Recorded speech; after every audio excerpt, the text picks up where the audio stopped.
আসসালামু আলাইকুম। সৌদি আরবে যাদের ভিসা থাকে না, যাদের আকামা থাকে না, যারা ফ্রি ভিসাতে কাজ করে, তারা এইভাবেই কাজ করে থাকে। বাহিরে কাজ করে, কইরা এরপরে কফি ইয়ে দেয়। দেখেন এই সুদানি লেবু আর রসুন বিক্রি করে।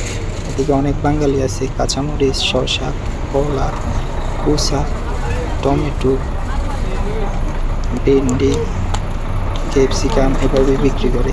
সামাম, পাতাকপি, টমেটো অনেকে এইভাবে বিক্রি করে জীবিকা আহরণ করে, এভাবে বিক্রি করে থাকে।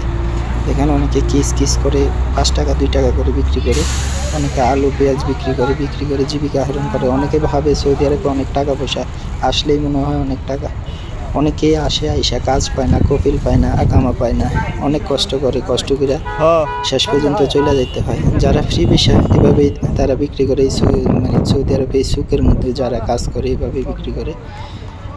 আর যারা কাজ পায়, মালিকানা কাজ করে, তারা তো মালিকানাই কাজ করে। দেখেন অনেক বাঙালি আছে, অনেক ইউমিনি আছে, অনেক এইভাবে বিক্রি করে থাকে। এসব সুন্দর সুন্দর জিনিস দেখার জন্য চ্যানেলটা সাবস্ক্রাইব করবেন, লাইক করবেন, সাথে থাকবেন ইনশাআল্লাহ।